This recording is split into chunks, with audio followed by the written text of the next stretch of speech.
Hello, Warlords! Welcome to SAGA Thursday, the show all about the skirmish miniatures game from Studio Tomahawk. I'm your host, Rodge. We got another monthly Monty episode here. Monty, how's it going? Rodge, it's going super. How about yourself? Oh, I'm pretty good. Pretty darn good here. So we had a month of SAGA Thursdays in December. Yep. That was pretty exciting. I picked up on some of your excitement to watch a SAGA Thursday episode that you weren't in. Must have been pretty exciting for you. Yes, I have. It's pretty cool to see him drop weekly, and you've kept this machine moving here, so Yeah. nicely done. So I do have a couple episodes in the can yet, about halfway through. The old SAGA Thursday rune machine fell apart on me here, so I had to do a couple of short ones, but I do have some more faction reviews in the can and ready to go, and as soon as they're done, I think I'll just probably put them up. So I've been talking about scenarios lately, so I had something else in mind originally, but we're going to keep the scenario talk going here, Monty. We got to get it off our chests. I like it. But before we do that, there are a couple things to get into. So just a reminder for folks, ADEPTICON registration, January 11th. I think That's that's right. next Tuesday. That quick, yes. Yes, it is. So I don't know what time of day, but you better take your PTO or call in sick that day so you can make sure you get signed up for all the events here. And looking forward to that. Moving on, we weren't going to discuss comments today, but we do have a Patreon comment that needs to be addressed from one of our members here. So Terry Donor posted previously. I think this question's been answered already on the Discord, but if not, we can chat about it here. Terry says, I have a rules question about the Mongol War Drummer, the Horde ability. Do you need an activation method to trigger it or not? I've played it where I activate the drummer for a move, and then he uses the Horde during that, but is it possible to use it without being activated? Monty, just off the top of your head? Yeah, I Yeah. think that's his thing. He just like Warlord has a determination. The war drummer drums and everyone hustles. Okay, so it's more like the we obey, actually, if you look at it. So it just says once during each of his activation phases. So I would say, I don't know, I guess Saga is not always clear, but I think the consensus on Discord was you don't have to actually activate the drummer to activate everybody else. It's more like a we obey type situation. That sounds good. That sounds good. Yeah. Monty's bought in. I was trying to think of my favorite drummers. Oh yeah. I don't know. I can't I help you know. there. I stumbled on that one, but it's okay. He just goes, starts drumming, Yeah. and everyone moves. It's an awesome ability, awesome buff for the Mongols. Yeah, and he's half the points now too, so definitely Yes. no reason not to take that guy. So happy to help there, Terry. If you have any other comments, let us know. We'll get to it. But scenario talk. So right after we recorded last time, we got some Grand Melee results, and specifically Mark Birch, who ran the event, recorded who was player one and who was player two for each scenario, which that's awesome. I'm really sad that I didn't think to do that little piece. Yeah. It's so simple. It's like, Yeah. why not record that? So we all, have hunches about whether we want to go first or second in certain scenarios. So we're going to take a look at this now and John, I just muse about it. So one thing, this is, it's just one event. I think 24 players, I think 12. Yep. So 12 games only. So it's not Yep. some statisticians putting this through rigorous analysis would Right. probably say we can't draw too much, but We're superstitious gamers, so I'm going to draw a lot here, Monty. I don't know about you. Yeah, well, this is where you live and work, isn't it, Raj? You're like a numbers guy. I'm liberal arts, so you can't lean on me too hard. Yeah. Well, what's interesting is some of the gaps on these are pretty huge. So even if you say, well, that's an outlier, it's still a pretty big gap. But Okay. anyways, well, let's get into it. So Yeah. round one, desecration. Yep. There was a lot of draws in this scenario. So this is the one where you have three, kind of objectives in your deployment zone, and they need to be destroyed in order to score VPs. So I don't know about you, but whenever I play this, frequently me and my opponent destroy the same number of these. So it's not surprising there'd be so many draws. Agree. I don't know what you think. And then on average, player one scored 42, player two scored 38. So I would say that's close enough that it's fairly even, or Agree. I need to see some more games here to see if there's a big difference or not. So that was kind of cool. Up next was Old Feud, and in this one, player one won most of the games, scoring an average of 45 to 31 points. So one thing with Old Feud, and I chatted with Mark about this, is in some Saga scenarios, the first player doesn't actually go first, and Old Feud is one of them. So what the first player does do is they get to pick their challenger, which is pretty huge. It is. So he wasn't, he didn't specify with them which they had to, whether who actually went first in the game or who was the first player that picked their challenger. So it's possible you pick your challenger and play second, so just keep that in mind with this. But we thought it was both most likely that this was whoever chose their challenger was counted as player one. So what do you think about these results here, Monty? Yeah, so even as a liberal arts person, it's a pretty marked difference. And I would say it's a pretty big deal which challenger you choose. I know based on your warband composition, there are some actual interesting second tier choices, but I think most players tend to split along, am I going to choose the soldier or the brute? And then the second thing that occurs to me is this would be one where if I am in effect the last player with the last go, that means I have a chance to just throw all of my energy into getting that hero and killing him. So if player one is actually going second, then maybe that's why it's 45 to 31. Mm-hmm. So, yeah, I agree. I think probably we're seeing a lot of brutes for player one, and the brute is just hands down the best, because when you go into the brute, the difference between the soldier and the brute is the brute is going to devastate whatever unit goes in, and a unit of 8 warriors, it can take out most of them. And if it's a smaller unit, he'll wipe it out completely. Where with the soldier, he can close ranks, so they might just have 2 attacks, or they'll stick with 4 attacks, but it's not going to devastate the unit coming at them. So the soldier can be hit multiple times, where the brute is like you don't really want to charge him unless everything is aligned just right, because he's gonna mess up a unit all on his own, and you might be down then big in the game if you don't take him out. So I kind of had that in mind when I came up with the new feud scenario, which we'll chat about a little bit later. But I think we all had a hunch the brute was our guy. I think this probably confirmed it, but this is just one series of results. So keep that in mind. All right, change of plans.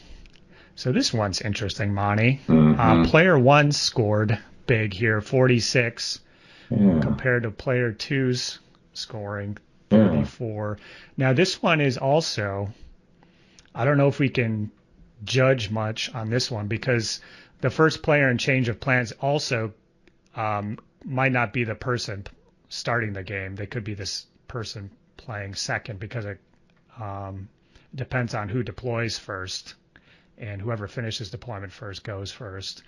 So I don't. Other than that, how many? If we are assuming that it captured whoever went first, like why would there be such a big advantage to player one? Do you think? I cannot. I have no idea. That one's got me stumped. Yeah. So that one, I think we need some more info due to that. Whoever plays first isn't necessarily the first player who set up terrain and deployed first. Our old favorite up next, feasting and pillaging. And in this one, player two was king, Monty. They won 8 of the games. They scored 54 to 25 points. So Oof. that is a huge margin here. So I don't. Is that a surprise to you, Monty? Or? Man, a little bit. I am. That's a big spread. I think the range is the most surprising things on these, where if they say, yeah, I have the results, and the second player's won most of them, I'd be like, yeah, that's probably the way it goes. But this one is, the second player won 2/3 of the games at a margin of like 2-1 in points, and I'd be like, oh wow, like I wouldn't have expected to see that margin. Right. I really wouldn't. I mean, you know what? I need to get this one back in my queue. I haven't played it for a little while, but sometimes as player one, well, let me think about this. You've got maneuver, and I think I have rushed up like mounted or something where I take away my opponent's ability to maneuver. There's lots of variables here. Like there are war bands that can multi-activate, and there are mounted war bands, and then there's ways, the FAQ kind of tamed down some of the sneaky little tricks that people were using. And so this would have been post FAQ, so that shouldn't have been an issue. Yeah, this is big. So definitely worth looking at if you're a TO thinking about that scenario. Claiming territory. This one was fairly even. Even in wins, losses, and 42 to 39. So looks like a nice even scenario. Yep. And then finally, Clash of Warlords here, Monty. So you and I, it's no secret, we're not a fan of this one, at least for like the final game in an event. But only one player won. Wow. Won it, and there was 9 wins for player 2. Player 1 scoring an average of 19 to player 2's 55. So another huge. It's so huge, Monty. It's huge. That's huge. Close to 3-1 almost. Wow. Monty's speechless, people. Yeah, well, I am. I mean, I'm also thinking though. I think this is pretty common for someone who's player one in this and other scenarios. Is that you need to be careful. You're starting with 3 dice, so I tend to just park them and maneuver. And if I advance anyone, I will advance no more than 1 unit. You don't want to, as player one, overcommit, since it all comes down to massacre points here. Yeah, that's bad. So it looks like something needs to be done if you want to use that scenario and event. It needs to be tweaked a little bit in some way. But so we are. Did you talk to our paper master for ADEPTICON? So I think we're going to record player ones and player twos for the ADEPTICON Grand Melees. Is that right, Monty? We can. The wheels were set in motion for our packet some time ago. I don't think we have anything in here about this, but we can make a friendly request. Yeah, let's see what we can do here. Okay. Let's see what we can do. Yeah, I definitely, from here on out, I'm going to, like if FIMBULWINTER's coming up here, Mm-hmm. I'm just gonna record it at each one of these. And so one thing I want to say, I don't think there's something wrong with Saga that there's a big discrepancy between player ones or player twos. Like, I don't know. If you did this with 40K, Monty, I think you would come up. I think any game you would have scenarios that favor player one or player two, but nobody's taken the time to actually record and analyze the results like this. I don't know. Monty, in bolt action, is there? I know that's your other game. Is there a big difference in your opinion or certain scenarios Right. where it's so So huge? just a hair's breadth of difference, but there are scenarios, and there's one other element. The terrain, if it's not very neutral, games can sometimes be won and lost over who's defender, who's attacker. There's a handful that Mm, are just that broken. And then I stumbled into this myself where all the hardcover was on the other half of the board, and I had none. And I knew it wasn't good. I lost the roll off. And then as I started trying to play and compensate, I'm like, I am screwed. And sure enough, I was. I went down to a major defeat, and it's flavors of this kind of thing. We mostly, when we come up to the table, we just want to have a chance. That's really what we're talking about here, is to, mm-hmm. try to keep that. Absolutely. So, all right, let's move on to um, a scenario that I came up with. New feud. Monty, did you take a look at this one? Yes, I did. So I discussed it in last week's episode, and I guess I wanted to try and balance the first and the second player a little Hmm. bit Hmm. because I had seen the results, and then I kind of wanted to balance the different challengers to make some of them more viable. So I don't know. What are your first thoughts here?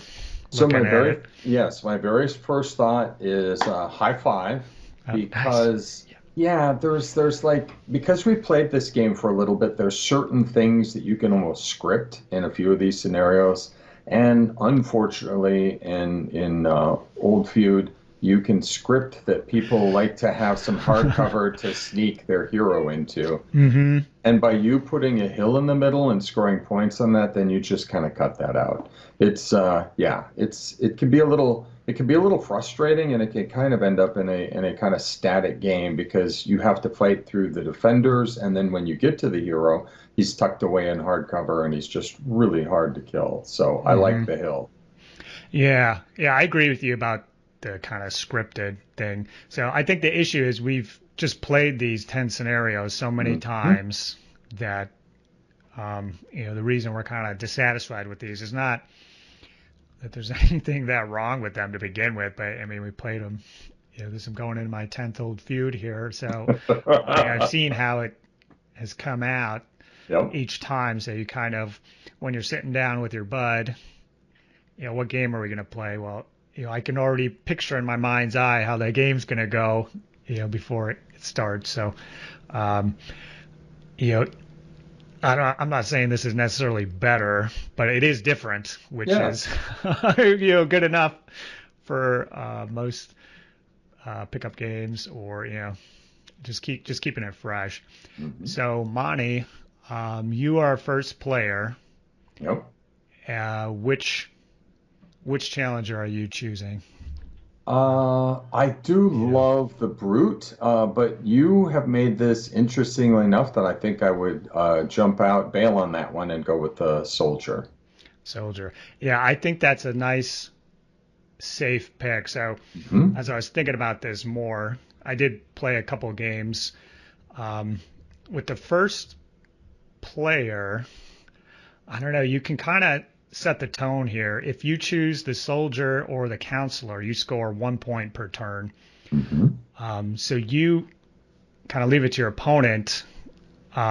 They could go brute because it's not that big of a difference, Right. or they could try to maybe sneak the traitor. He can take some damage, or if you have a lot of levy, the princess, and try to Yes. outscore you. Right. Um, what's interesting is um, you almost really can't choose brute first, because then they could take the trader, princess, or mystic, and they're scoring you 2-0 each round. So you'd have to have some cojones, to choose the brute. But in the end, it might be worth it, because you don't want to get on the hill with that guy really. But he might be on there. So I think the soldier's a good first pick there, and you're not gonna get outscored, and you got a nice utility piece. I tried the trader. It was actually soldier and trader in the last game that we played, and oh wow, worked good. I was able to outscore him a little bit, but in the end, just ended up killing the soldier anyways. So I kind of left that in there. I like that kind of sudden death element. Like, no matter how far down you are, if they left that little gap open, your challenger's holding on by a thread, you can go in and take them out. I think it's cool having something like that in a scenario. And then I added some optional variants here. So I'm going to put these on all of the scenarios that I'm making here, but these are my variants. But I think what I think is going to happen is, if you start talking about these before the pickup game, it'll get the players themselves actually thinking about what variants to use, and they can come up with stuff that's not even on here. And that's kind of the point, just keeping it fresh. What can we do this time? How about one variant, you can't get the automatic win. You just score the points. Rodge and Monty are on here. Just remember, there was a prior episode where we came up with our Challenger versions. So Monty really jacked me up, and I'm kind of a beast, so I'm not going to score any points. I kind of made Monty a tame fellow, but he's good for warband utility, so he scores 2 per round. So me and the princess. Awesome. Well, I'm glad you dig it. This is one of the scenarios we're going to play at FIMBULWINTER, is this scenario. Nice. New feud. So head on over to the Rodge Rules website. I'll have it linked below.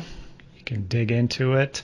I actually redid a couple of the other scenarios. I did King of the Hill and Hallowed Ground. So these were variations of the final scenario we played for the campaign, Monty, if you remember that. So you have a hill or a circle in the middle, and it's very similar to the idea behind the new feud, where basically you're scoring for the hill each round. And so I really like that in scenarios where you're scoring during the game. So those are available as well. Now, I did make an interesting modification to either one or both of them. I sent it over. King of the Hill. Did you I did see what I did here? So what? Yes, you let me did. see if you picked up what I thought might be controversial. It's good. I like the twist. So under your end of game for King of Hill and the other one, I believe, you put, if the game continues to turn 6, the first player rolls a die after playing their turn 6. On a roll of 4, 5, or 6, the game ends immediately. Otherwise, the second player completes their turn 6 to end the game. And your little rejoinder here is, this may mean the second player doesn't get a 6th turn, but the first player didn't really get much of a first turn, and that is true.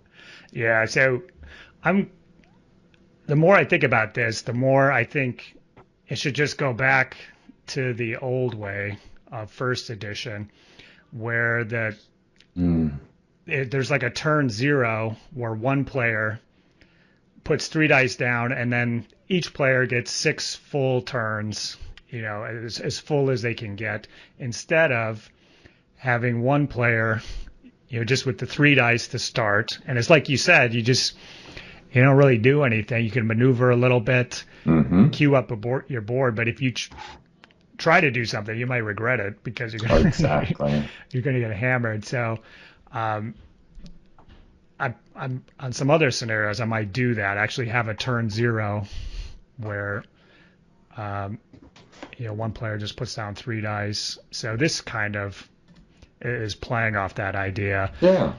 So, at the end of turn 5, they don't know if there's going to be a turn 6. The first player, he still has to play because he doesn't know if there's going to be another turn after him. So he's got to think about what he wants to do. He can't leave it all out there. But this is a way to do it. So I like the fog of war. I like the uncertainty, the little wrinkle and twist. Mm-hmm. Yeah. So we're not going to play this one at Fimbulwinter, but maybe ALLFATHER'S Day. We'll see. Yeah. But so, Monty, we've been talking about scenarios. I guess what other things are bothering you about scenarios here? Or I have something in mind. Let's see if you have it in mind. Okay. So my biggest thing, and in our games, I kind of suffered a little bit from trying to get too clever to deal with it, is that there are certain kind of scripted actions, and you see it. Like I remember when I saw the World Cup. I started looking at photos and trying to see like what the world's best Saga players were doing.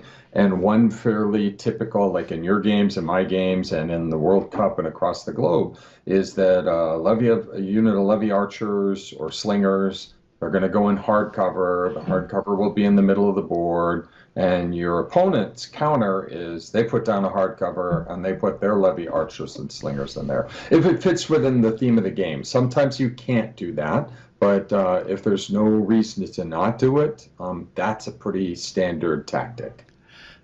Yeah, I agree. So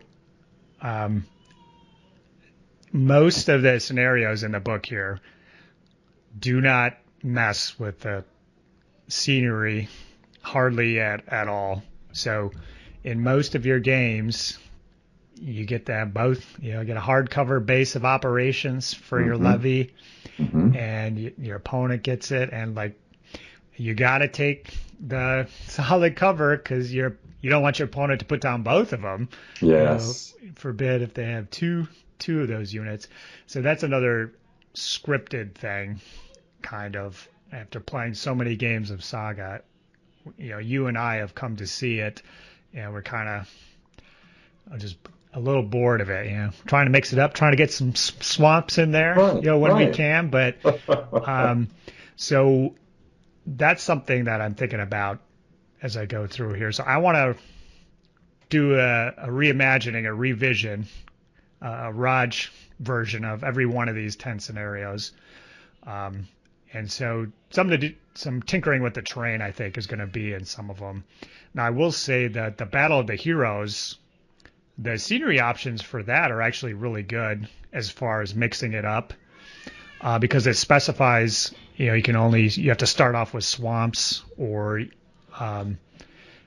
there's a lot of restrictions there. So I would actually, if you want to play one of these 10 scenarios but want to mix it up, instead of using the universal method, which is like on most of them, just draw from the Battle of Heroes one of those random scenery options, and you're going to have a really interesting game just based on having that different scenery.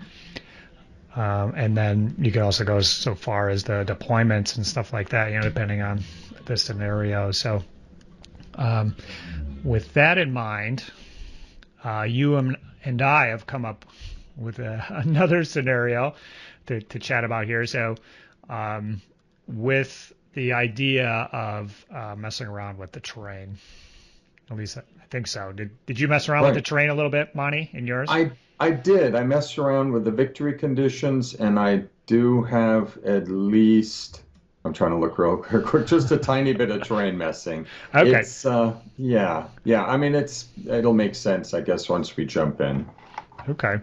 Well, do you want to jump into your scenario Sure. here? And mine can be pretty quick. I mean, here's the thing. Let me just own it real quickly, right? I think I mentioned this to you, and that is like in my lifetime of gaming, my gosh, starting so long ago, most of it has been like big table, big battle, historical. So then the train is set based on history, and you try to break your opponent's army. So Saga is kind of unique for me, in my Mm-hmm. gaming world. And so when I look at this stuff, I play it, and I kind of I don't really have a wellspring of ideas from other systems. And I know my buddies who play Warhammer and 40K, they tell me all this different stuff they have, and they say this scenario is like this. And I've even heard in Bolt Action they'll say this scenario is derived from a 40K thing, and it's like this one. And I just shrug. I'm like, oh, okay. So having said all of that, here we go. Are All we right. ready? All right. That's my disclaimers. That was longer than the scenario.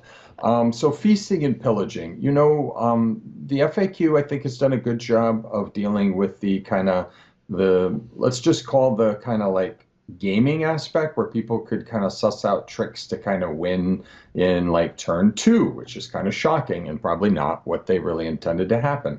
So, but I still wanted to sneak in some changes. So I have one variation where it's just quite simply the objectives, you can move around, you control them, but they cannot leave the table. And that's kind All of right. helpful because Mm-hmm. for the less mobile armies, like if you're running away with it, and I have the Vikings, I still can hunt you down and kill you and get control of that objective. So that just keeps you from facing the frustration of a faster, more nimble warband getting this stuff off the table. Objective variation two is the well, okay, so I actually did hear about this one, so I'm sharing something that's already out there in the world. I have heard that some TOs put a swamp in the middle of the table and put the central objective All in the right. swamp. So again, that slows things down a little bit, and you got to go get muddy and get messy if you're going to go get that center objective. And then variation three is just a little bit shades of what was the one we love so much? Sacred Ground, right? Mm-hmm. So in this one, at the end of each player's turn, oh, I should start from the top. The objective markers are immobile, so that changes everything. And at the end Okay. of each player's turn, you score 1 point for each objective marker you control. And so you need to take a peek at page 17. Control is like you're touching it. And then, as I recall, the opponent can't be within 3 inches of the objective, I I think. So you got think, to kind of, yeah, I think you have to be within very short, okay. and they have to And be nobody within short. No, there we yeah, go. or So something you, like that. so I you might have to believe push them. is. Yeah, right, right. And I might be getting I may be getting bolt action now mixed up with my saga. That's not good. But the point is like you control them, and so like you gotta get up there. There's a fight. The fight will be swirling around these three objectives. And then to make it interesting, no other points are scored in the game. It's all about controlling the objectives. Ooh, Right. So nice. you can lose your whole army, but that's okay if you score the objectives properly. And I think I snuck in one other. Gosh, I sent it to you, and I don't have it saved in this document, strangely. I think I snuck in one other variation where you could um, score the points based on the turn. So, like on turn one, controlling objective is worth 1. On turn two, it goes to turn two, three Okay. is three. And The that helps old. like for the armies that rush up and get it. Well, the fight is going to cook for a while, and later in the game is worth more points than early in the game. Hmm. Awesome. Yeah, that sounds great. I like everything that I've heard. Trying out the different ways. I mean, it's basically three or four different. It's going to play very differently if you can't move them versus if you can haul them back. I like the scoring a little bit each round. That's what I would have done if I was tinkering around with this one. So, um, and yeah, well done. I like what I'm hearing here. So we've got something to mess around with. Maybe play with that at FIMBULWINTER. We'll see. Um, yeah, I like the sound of that. So I'm gonna do a fancy version of that for you, Monty. I'll put it up Okay. on the Rodge Rules website. And after this episode drops, that means there's going to be 5 scenarios on there with at least 4 different variations on each. So we got about 20 different options for folks to play to get their Saga on. So I chose to modify change of plans. So this one is one that when we do the pickup games, we never seem to want to do, because you're like, oh, we got to do the math 3 times. Plus there's conquest points, and I don't know anything about those. Those shouldn't be around. Yeah, I got to go to the table. So I've chosen to modify this one, I hope, to keep the spirit of it, but to make it more appealing and kind of quicker to play. And so what I've done is mess with the setup a little bit. So to talk about the terrain stuff, so this one is kind of just a flat out a straight battle. I mean, you just add up the points a few different times, but essentially it's a straight fight. So just to make it a little bit different, I said when you're putting down terrain, your opponent gets to move it medium after you put it down. Oh. And then whoever quits first and moves a piece of terrain medium, you can only move a piece of terrain that the opponent placed. So you can't set something down, your opponent moves it medium, and then you just move it back. You move your rocky ground back to your original bastion position. Yep. So that'll mix the terrain up a little bit here. I don't know what the right strategy is, but you got to be careful if you do put a rocky ground down, because your opponent could move it medium twice and get it all the way over to their side, and then, they'll have the rocky ground there. So Like that. that'll mix it up, get players thinking. Like we said before, this one has the turn order is different, where the first player isn't necessarily the first player of the game. So I don't like that. I think that's kind of confusing to have that terminology like that. So it was the same thing with Old Feud. So I changed it so the first player is always the first player. So on this one, the first player is always going to be the first player. Now to make it a little different, so this kind of gave you a bonus for deploying.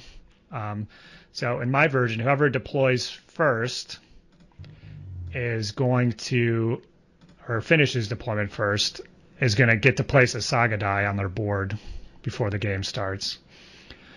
And then the first player plays with 3 dice, or 4 if they had the bonus. Mm-hmm.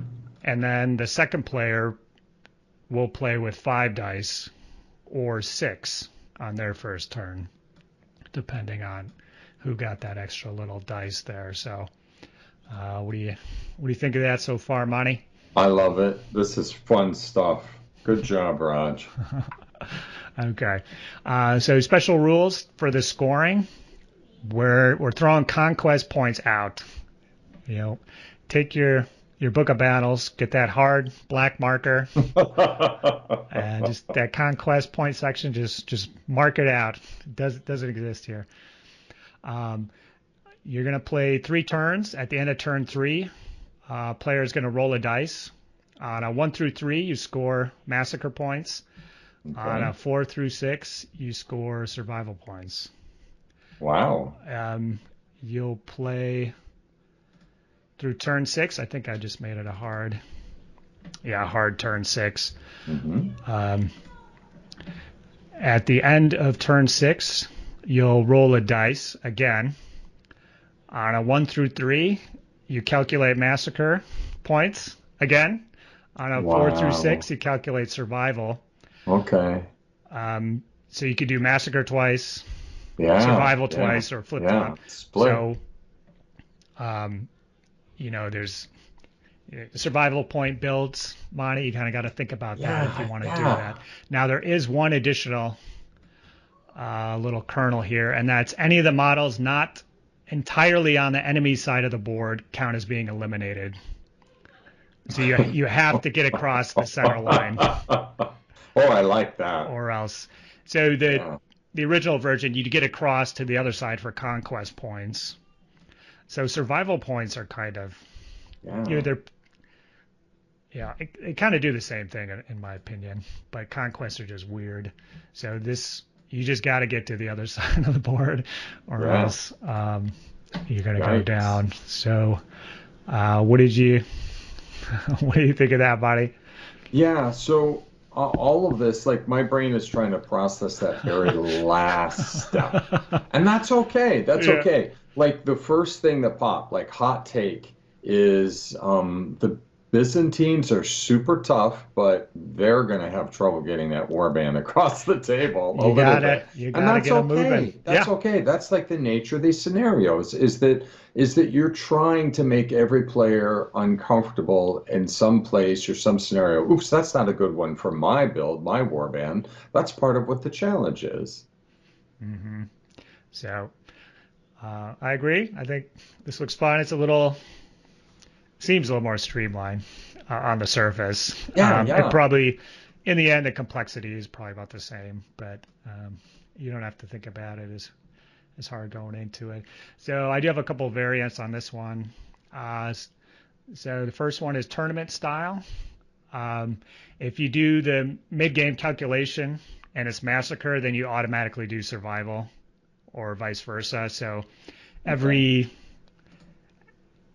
table will calculate massacre and survival, and then that way, if you're like recording it for an event, it's all even, because if some table calculated massacre twice and then somebody calculated survival twice, those are going to be different points. And if you're tracking it for, I don't know, what do they call it at ADEPTICON, or the killiest? Like whoever massacres the most. Slaughter King. Yeah, exactly. Yeah, Slaughter King. So you got to have it even for that. Another option here, a hard day. Before deployment, you roll a die to randomly apply one of the skirmish special rules from the Battle of Heroes. So that can be the fog, nothing over medium. Right. Yep. Every move for the first turn or two is in difficult terrain, or like they spend a fatigue. One of those options here. If you really want to do yourself in, you can go for it. Yeah. Now this last one here actually got me thinking, and it's called Legends.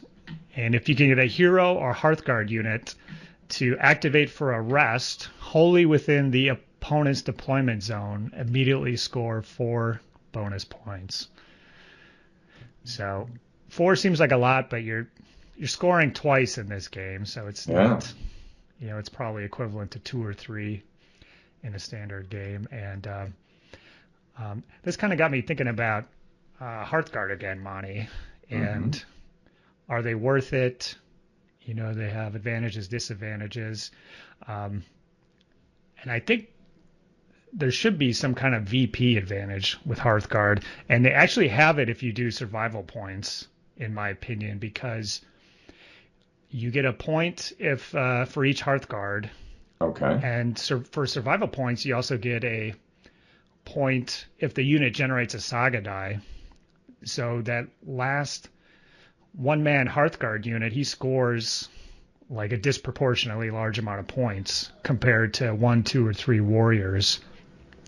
But when you flip-flop it to Massacre, there's no difference there. The way that it works out mathematically. So, like if there was some kind of universal, like some kind of scoring or VP bonus for Hearthguards that just score an extra point if it's a Hearthguard or something like that, I think could be the key to the balance of the Hearthguards. Because you and I, there's something just not quite missing there. Everything being even for their abilities, but if they scored a little bit better in scenarios, I think that would be kind of interesting. So I think that's a variant I'm gonna add in some of these scenarios is there's some kind of bonus specifically for Hearthguard units where if you take a Hearthguard unit, you can score better than a warrior unit. So I think that's kind of interesting. Yeah, and something that very can be played interesting. around with. But Monty, do you have any, after hearing all this, is there any variant that you can think of or would want to see? I mean, I'll off the top, go ahead. Sorry. I'll add it in here, Ooh. whatever Well, madness. Um, well, it's a little late and a long day. Nothing jumps to mind, but I gotta say this. I mean, seriously, it's all about keeping this game fresh. And for the people who play as much as you and I and many of mhm. our listeners, just having these little interesting twists, little interesting extra options just means you can walk up to the table and you play your buddy. Maybe you guys have played, 30 times and you just drop these out on a table, do a die roll, randomize, boom, boom, boom. Here you go. You're thinking and you got a fresh take on an old favorite. hmm So I agree. That's what this is all about. I'm not saying this is better than the book version. It's just different, which is good enough for I think for Hmm. most of us at this point. So this scenario, I calling it first contact. I believe there's a saying about first contact with Yep. the enemy. So there's definitely enough here that's going to make you think hard about how it's going to go and the differences here.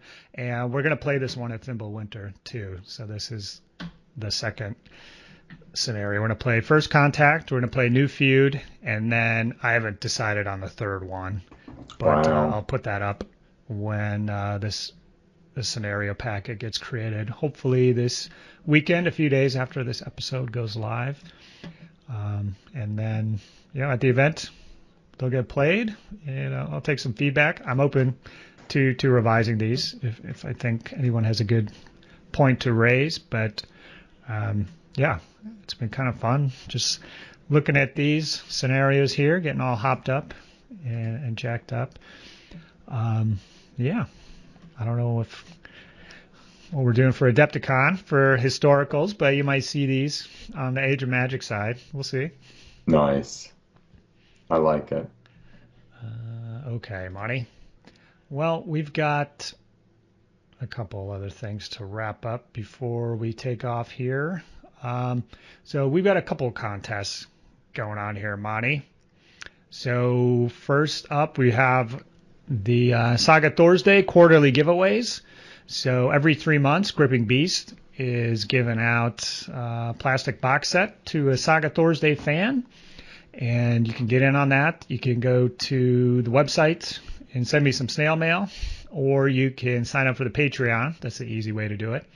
And then also we have quarterly paint giveaways, which right now is a hero unit, hero model painted by me. If the Patreon grows to a certain level, that'll become a unit of mercenaries or Hearthguards or something like that. Currently, we are pretty close to that threshold, Monty. Now, if it Okay. hits that Nice. threshold, you agreed to paint an army, or Yes. not give me an existing army, but we would conduct a transaction, a Yes. fair trade.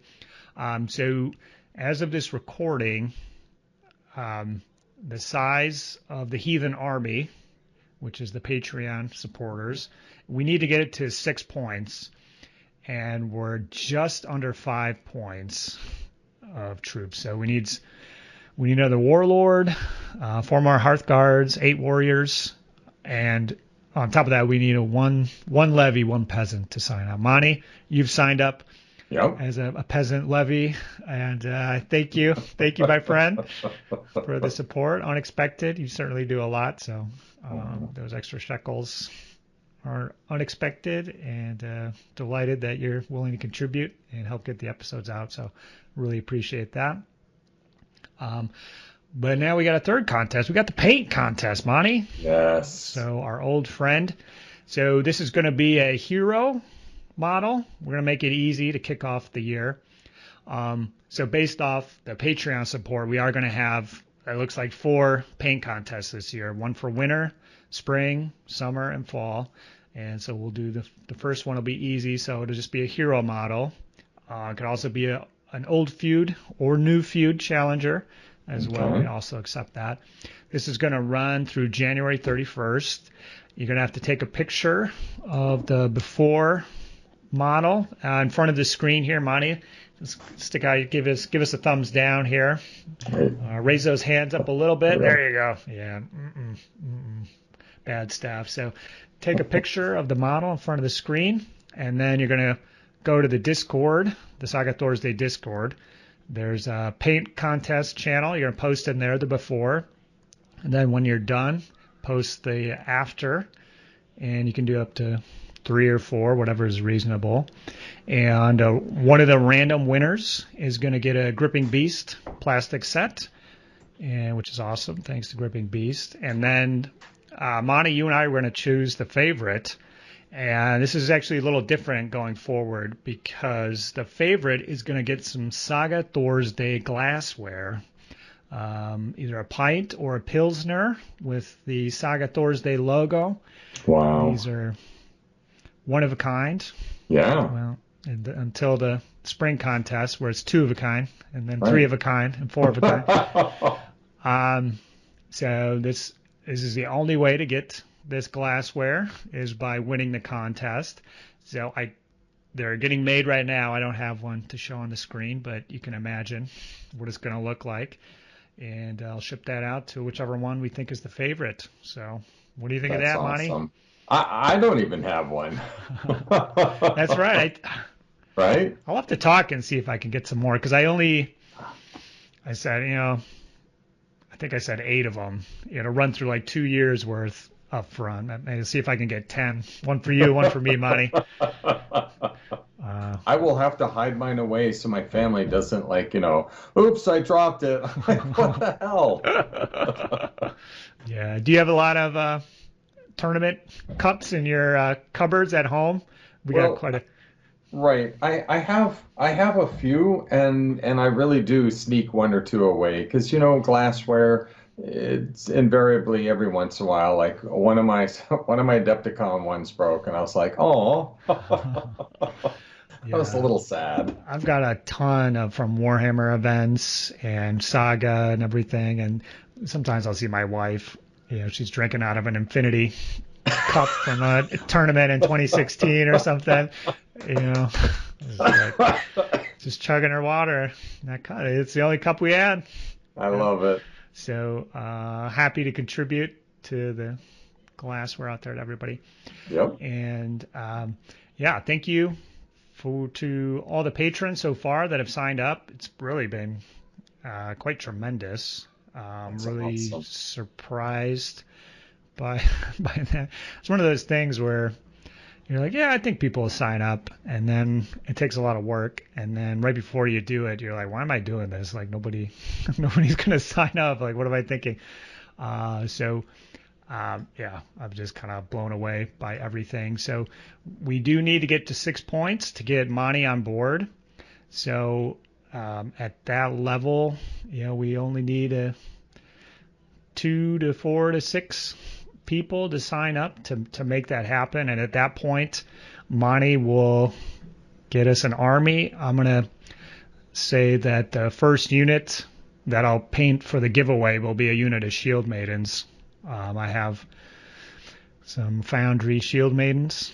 Nice. Do you know the Foundry ones, Monty? They're very characterful. Okay. I have seen, I do love the character in the Foundry Vikings. The Shield Maidens, I'd have to go back and look. It's been a while. I'm sure they're going to do a fantastic job. Yeah, the term, it's not over till the fat lady sings. Okay, Monty. so that should generate some there, imagery for right? you.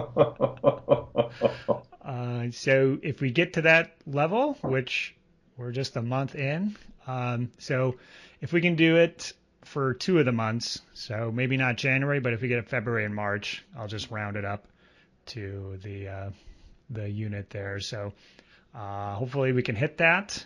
Until then, we are doing a second faction review every month. Monty's, I say we, but Monty's off the hook. He gets to kick back and enjoy it. That's right. And that could be a battle report as well. I've been tinkering around with the actual video style battle reports, and it looks like it went pretty well. So in the next month or two, you might see one of those. Okay. So if you want to see more Saga videos, head on over to the Patreon and sign up. Otherwise, I do have special thanks specifically to Mitchell. He signed up at the lifeguard level, and then Terry and Patrick are Warlords. So thank you, guys. That's huge. Nice. Give you a little round of applause here. Definitely contributing hugely to the effort, and it's much appreciated.